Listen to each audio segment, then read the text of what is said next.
നമസ്കാരം, ഞാൻ ആസർ പൊന്നാട്, ചാനൽ 5+ലേക്ക് സ്വാഗതം. ഇന്ന് നമുക്കൊരു പുതിയ അതിഥിയല്ല, എൻ്റെ ഒരു പഴയകാല സുഹൃത്താണ്. പക്ഷെ ഇപ്പൊ എനിക്കൊക്കെ കയ്യെത്താവുന്നതിനേക്കാൾ ഒരുപാട് ദൂരത്ത് ലോകത്തിന്റെ നാനാഭാഗത്തും റിയൽ എസ്റ്റേറ്റ് ബിസിനസ്, വേറെ ബിസിനസ് വല്ലതും ഉണ്ടോ? റിയൽ എസ്റ്റേറ്റ് ആണ്. ഇന്ത്യന്റെ എല്ലാ സ്റ്റേറ്റിലും ഉണ്ട്.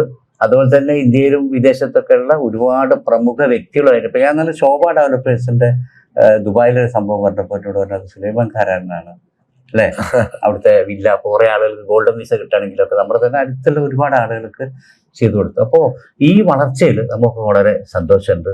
അപ്പൊ ഈ സാധാരണ ഇത് താഴത്ത് ഇറങ്ങി കിട്ടുന്നില്ല, പറന്നിങ്ങനെ നടക്കാനാണ്. അപ്പൊ ഇന്ന് കിട്ടിയ ഈ സുവർണാവസരം നമ്മൾ അദ്ദേഹത്തിന്റെ അനുഭവങ്ങൾ, വേറെ ഒരു പ്രത്യേക അജണ്ട ഇല്ല, ഒരു സ്ക്രിപ്റ്റ് ഇല്ല, ഒന്നുമില്ല, നമ്മൾ തുറന്ന ഒരു ചർച്ച. ഇപ്പൊ ഇവിടെ ഞാൻ കണ്ടു, എന്താണ് കാരാഡൻസ് കോഫി വിത്ത് കാര. അപ്പൊ നോമ്പായതോടെ ഇപ്പൊ കോഫി പറ്റൂല, അതുകൊണ്ട് നമുക്ക് ഇങ്ങനെ ഒന്ന് സംസാരിക്കാം. എന്താ തുടക്കം മുതൽ ഇങ്ങനെ പറഞ്ഞു പോലെ നമുക്ക് എന്തൊക്കെയാണ് ഇപ്പൊ ചെയ്യുന്നത്?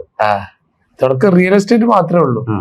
തുടങ്ങാന്ന് പറഞ്ഞാൽ നമ്മള് വളരെ ചെറുപ്പത്തിൽ തന്നെ വളരെ കച്ചവടത്തിന്റെ ഒരു മൈൻഡ് ഉണ്ടായിരുന്നു.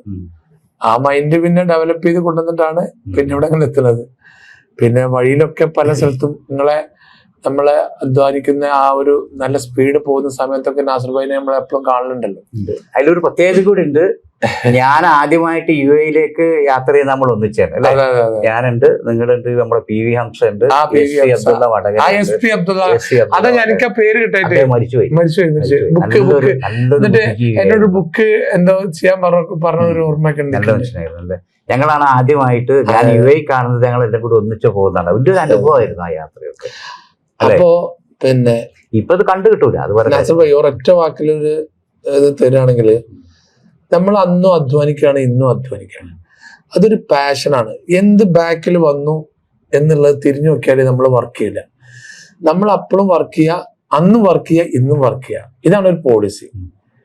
What today do today. ഇന്ന് ഞാൻ പഠിച്ചുകൊണ്ടിരിക്കുന്നത് AI ആണ്, ആർട്ടിഫിഷ്യൽ ഇന്റലിജൻസ്. സോഷ്യൽ മീഡിയന്റെ കാലഘട്ടത്തിൽ സോഷ്യൽ മീഡിയയിലുണ്ട്. ഓരോരോ ബിസിനസിന്റെ കാലത്ത് ഇപ്പോ വെളിച്ചെണ്ണ കരിഞ്ചന്തായിട്ടുണ്ടായിരുന്ന ഒരു കാലഘട്ടം ഉണ്ട്. അണ്ടി, അതേമാതിരി ഗോതമ്പ്, അരികള്, ഇതൊക്കെ അങ്ങനത്തെ ഒരു കാലഘട്ടത്തിൽ നമ്മൾ നോക്കി നിൽക്കുകയാണ്. മണ്ണെണ്ണ, ആ കാലഘട്ടത്തില് കുട്ടിക്കാലത്ത് ചെറിയ ഒരു കാറില് വീറ്റല്ല, അതിന് മുമ്പിലൊരു കാറുണ്ടല്ലോ, മോറി ചെറിയൊരു ആ കാറില് കന്നാസൊക്കെ വെച്ച് പോണത് നമ്മളെ അവിടുത്തെ ആൾക്കാർ പോണത് നമ്മൾ കാണും.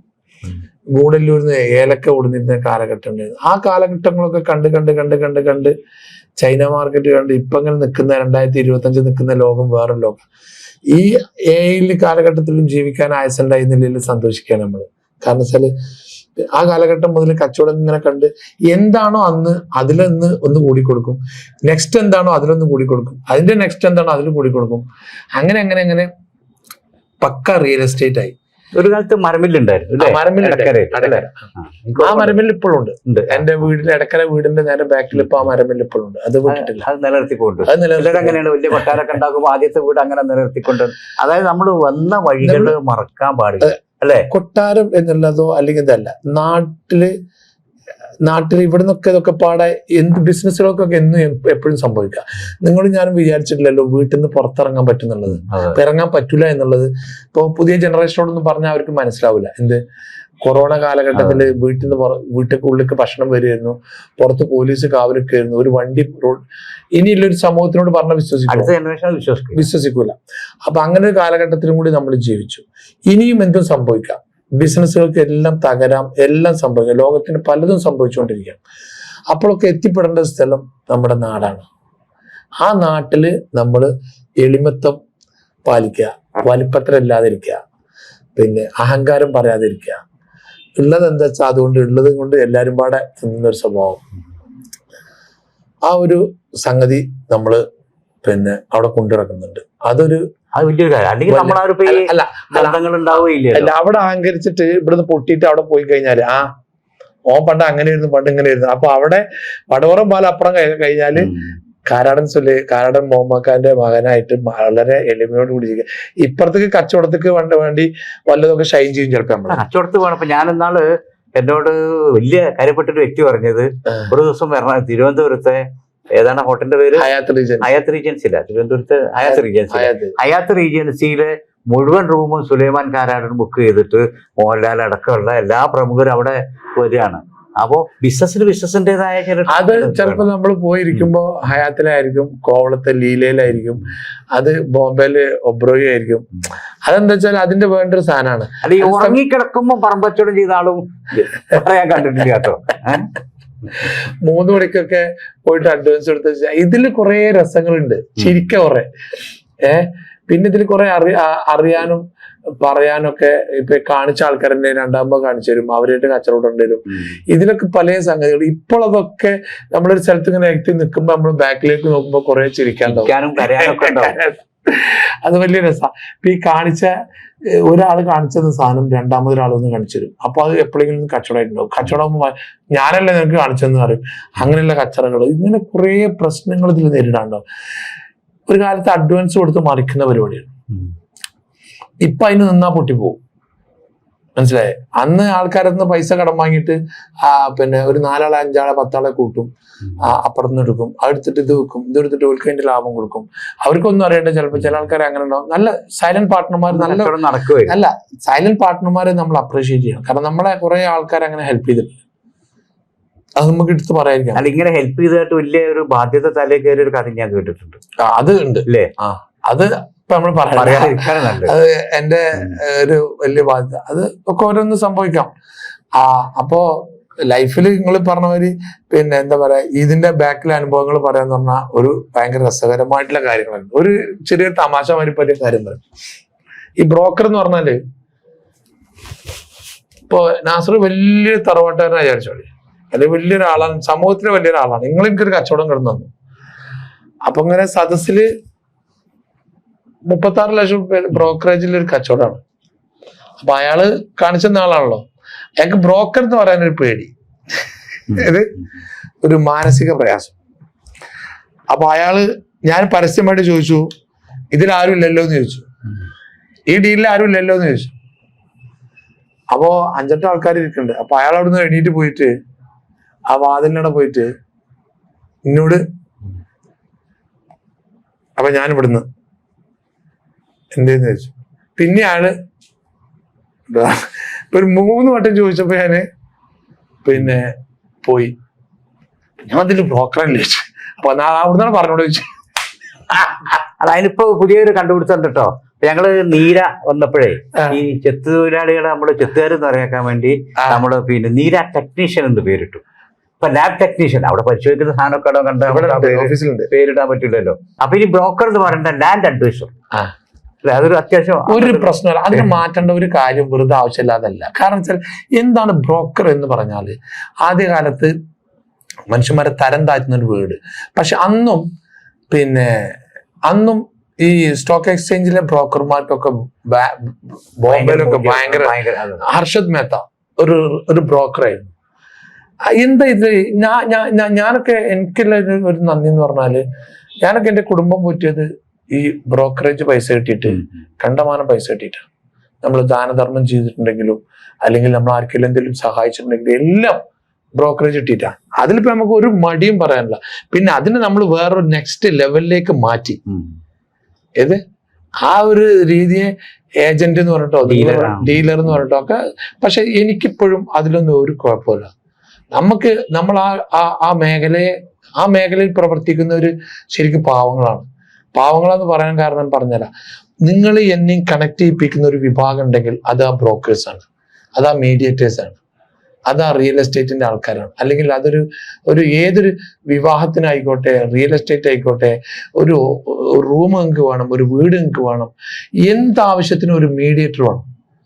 അവരെ താത്തിക്കിട്ടുണ്ടാവുക സമൂഹത്തിലെ ഏറ്റവും വലുത് അവരല്ലേ. നിങ്ങളിപ്പോ ഒരാളെ അറിയില്ല, ആ ആളെ നിങ്ങൾ അറിയിക്കുന്നത് ആരാണ്? ഈ മീഡിയേറ്റേഴ്സ് അല്ലേ? തീർച്ചയായിട്ടും. അപ്പൊ അവര് മീഡിയേറ്റേഴ്സ് പറഞ്ഞാൽ മാർക്കറ്റിലെ ഒരു നമ്പർ 1 ടീം തന്നെയാണ്. ചില ബ്രോക്കർമാരൊക്കെ വളരെ ഉഷാറായിട്ട് പിന്നെ ഇതിന്റെ ലാൻഡിനെ കുറിച്ചും അതിന്റെ എല്ലാ നിയമങ്ങളും കൃത്യമായിട്ട് അറിയുന്ന കുറെ ആളുകളുണ്ട്. പിന്നെ അല്ലെ, ചില വക്കീൽമാരെക്കാളും കുറിച്ച് അറിയുന്ന ആളുകൾ എല്ലാ. അതായത് ഞാൻ പറയട്ടെ, അത് വേറെ തന്നെ ഒരു ലെവലാണ് ബ്രോക്കർ.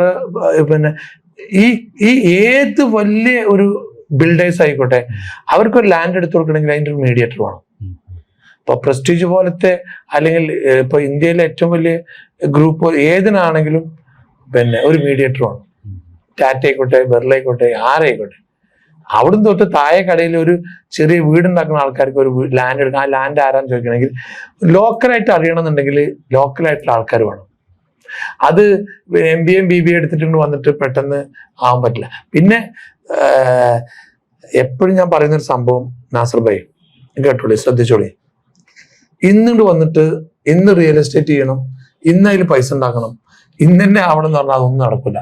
ശരിക്ക് ബാക്ക് എൻഡിൽ എല്ലാം വർക്ക് ചെയ്തിട്ട് വേണം മുന്നോട്ട് വന്നിട്ട് ഇത് ചെയ്യാൻ. അതൊരു കഠിനാധ്വാനം പടിപടിയായിട്ട് ഉയരാൻ പറ്റുള്ളൂ. അല്ലെങ്കിൽ ഇത് നടക്കില്ല. അല്ലെങ്കിൽ പിന്നെ എന്താ പറയാ പൊട്ടിപ്പോവും. ചില ആൾക്കാർ വന്നേക്കന്നെ ഇതൊന്നും നടക്കണില്ല, പോവും. റിയൽ എസ്റ്റേറ്റ് പറഞ്ഞാല് ഇപ്പൊ ഞാൻ പറഞ്ഞു വന്നത്, ഇപ്പോ ഈ ഒരു താഴേക്കടയിൽ നിന്ന് വന്ന് ഇന്ന് ഒരുപാട് ഉയരത്തിലെത്തി. അതിന്റെ ഏറ്റവും പുതിയ വെർഷനാണ് ഈ പറഞ്ഞ കോഫി വിത്ത് കാരറ്റ് അല്ലേ? അത് ദുബായിലുണ്ട്, കൊച്ചി, തിരുവനന്തപുരം, കോഴിക്കോടൊക്കെ. ഇനിയിപ്പോ കൊച്ചിയിലുണ്ട് ഇപ്പോ. അതായത് ഈ ലാൻഡ് ആവശ്യമുള്ള ആളുകൾ ഒരു മേശക്ക് ഒരു എല്ലാ ബിൽഡേഴ്സിനും കൊണ്ടിരുത്തിയിട്ട് അവർക്കൊരു സൗകര്യം, വൺ ഡേ ഒരു കോഫി കുടിച്ചിട്ട് സംസാരിച്ചിട്ട് അതിനെ പറ്റിയിട്ട് ഒരു കാര്യം കൂടി പറഞ്ഞുതരാം. നസ്ബായ്, ഈ ഓക്സ്ഫോർഡ് യൂണിവേഴ്സിറ്റിയിലെ റോബിൻ നെന്മാർ എന്ന് പറഞ്ഞിട്ടൊരു ന്യൂറോളജിസ്റ്റും സൈക്കോളജിസ്റ്റും ഒക്കെയാണ്. അദ്ദേഹം ഇപ്പൊ പഠിച്ച് പിന്നെ എത്തി നിൽക്കുന്ന മേഖല എന്താ പറയുക, പഴയകാല സുഹൃത്തുക്കളോട്, വെറും ബിസിനസ് ആയാലും പഴയകാല സുഹൃത്തുക്കളോട് ഒരു വീക്കിലി 2 വട്ടം അവരായിട്ട് എൻജോയ് ചെയ്യണം. ഫാമിലിയോട് എൻജോയ് ചെയ്യുന്ന അതേമാതിരി തന്നെ ഫാമിലി ആയിട്ട് നമ്മൾ എല്ലാവരും കൂടി ആടിപ്പാടൂല്ലേ, അതുമാതിരി ആ ഫാമിലിയോട് കൂടി ആടിപ്പാടുന്ന മാതിരി തന്നെ കൂട്ടുകാരോടും രസകരമായിട്ട് തീർച്ചയായിട്ടും കളിക്കണം എന്നുള്ള മാനസിക ഓക്സ്ഫോർഡ് യൂണിവേഴ്സിറ്റിന്റെ ഇയാൾ പറഞ്ഞതാണ്.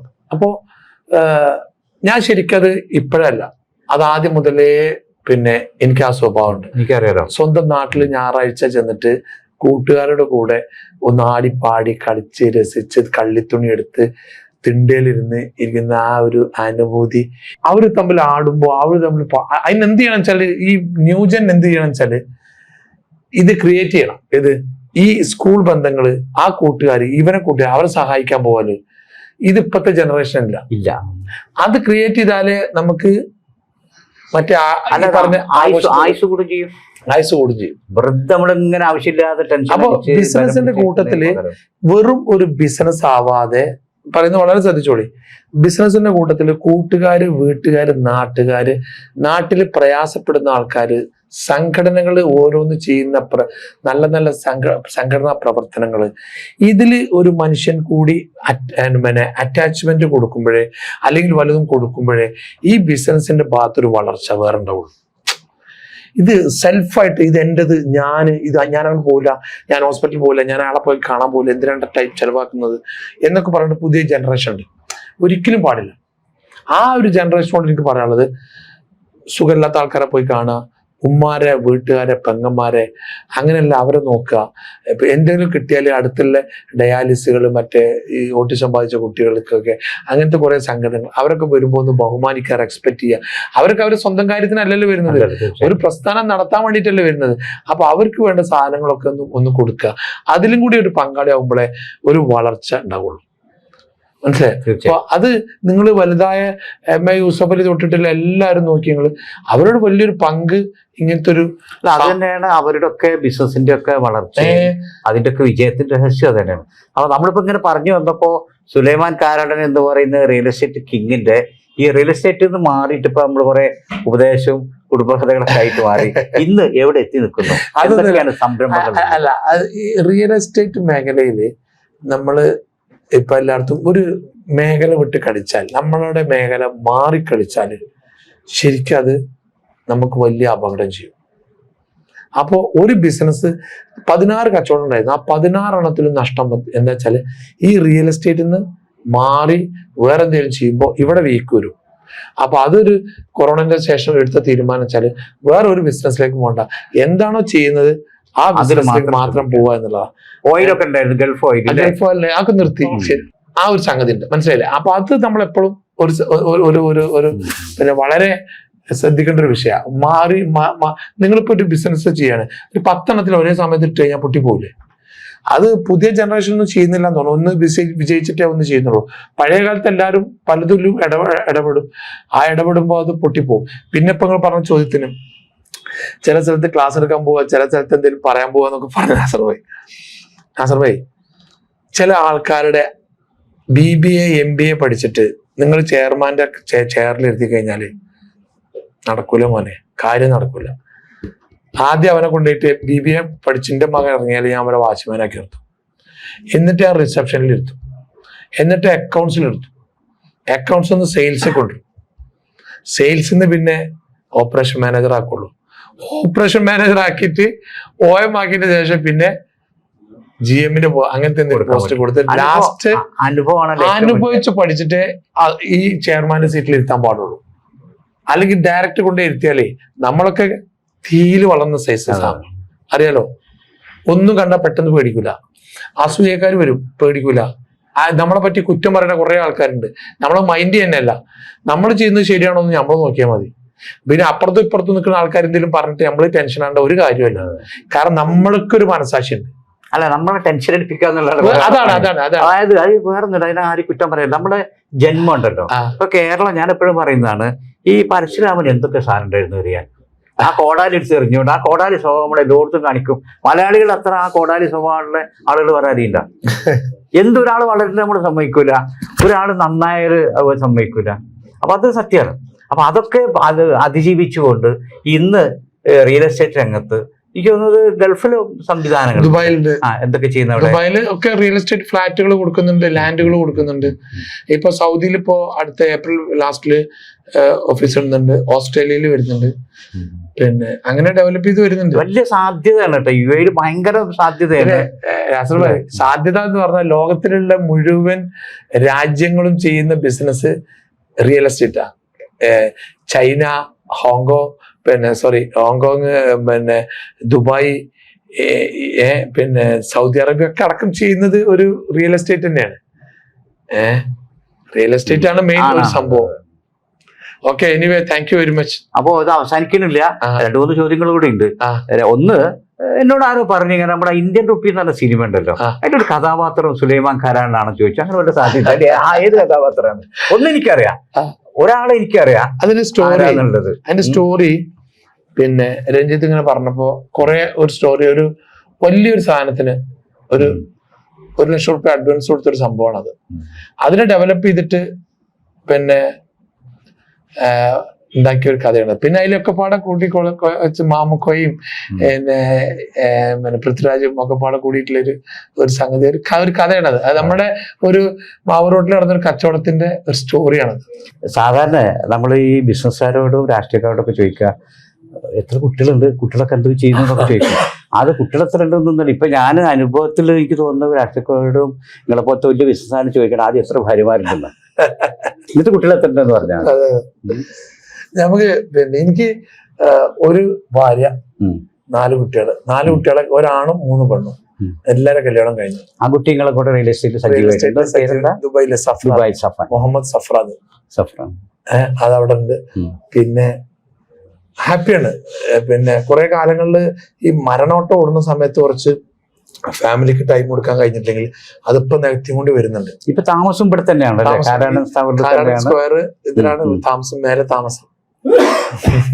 അപ്പോ വളരെ സന്തോഷം. ഇത് ഒരു ബിസിനസ്സുകാരനായിട്ടുള്ള ഒരു ഇന്റർവ്യൂ അല്ല.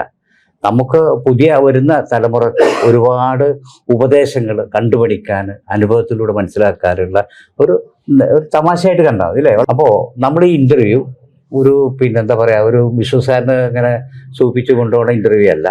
അദ്ദേഹത്തിൻ്റെ ബിസിനസ് സാമ്രാജ്യത്തിന് വേണ്ടി അത് പ്രൊമോട്ട് ചെയ്യാനുള്ള ഇന്റർവ്യൂ അല്ല നമ്മൾ. പക്ഷെ വരുന്ന തലമുറക്ക് ഒരുപാട് കാര്യങ്ങൾ പഠിക്കാനും അദ്ദേഹത്തിൻ്റെ അനുഭവം വലിയൊരു പാഠപുസ്തകം തന്നെയാണ്. ശരിക്ക് ഈ ചെറിയ നമ്മുടെ ചാനലിൻ്റെ ഒരു ചെറിയ സമയത്ത് ഇതെല്ലാം കൂടി പറഞ്ഞെടുക്കാൻ കഴിയില്ല. അപ്പോൾ നമ്മളിവിടെ അവസാനിപ്പിക്കുമ്പോൾ പുതിയ തലമുറക്ക്, ഈ മേഖലയിലുള്ള ആളുകൾക്ക് എന്ത് അഡ്വൈസാണ് ചെയ്യാനുള്ളത്? എൻ്റെ മേഖലയിൽ, റിയൽ എസ്റ്റേറ്റ് മേഖലയിൽ എനിക്ക് കൊടുക്കാൻ പറ്റുന്ന സംഗതിയില്ലേ, ഒരു കാര്യം ഇപ്പൊ അവരോട് പറയാന്ന് വെച്ചാൽ, പിന്നെ എളിമത്വം നമ്പർ 1 സാധനമാണ്. Timing, punctuality. പിന്നെ നമുക്കില്ലാത്ത ഒരു അപ്പുറത്ത് ആ ടൈം ഈ ടൈം എന്നൊക്കെ പറഞ്ഞിട്ട് അതൊന്നും പുതിയ ജനറേഷനെ പാടില്ല.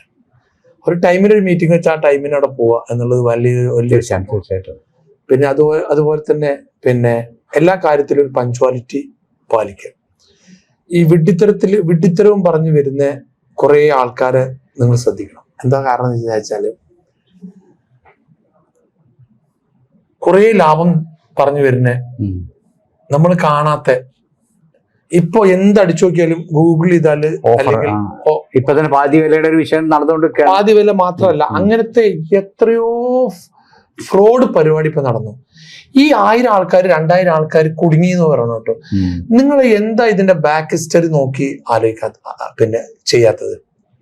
അതുകൊണ്ട് കല്യാണം കഴിക്കാൻ വെച്ച പൈസ, പിന്നെ പെൻഷൻ കിട്ടിയ പൈസ, പിന്നെ അതുപോലെ തന്നെ റിട്ടയർമെന്റിൽ കിട്ടിയ പൈസ, ഇതെല്ലാം പാടെ കൊണ്ടുപോയിട്ട് അമിതമായ ലാഭം പ്രതീക്ഷിച്ചിട്ട് ഈ മക്കളോട് ചോദിക്കും എന്താ ചെയ്യേണ്ട.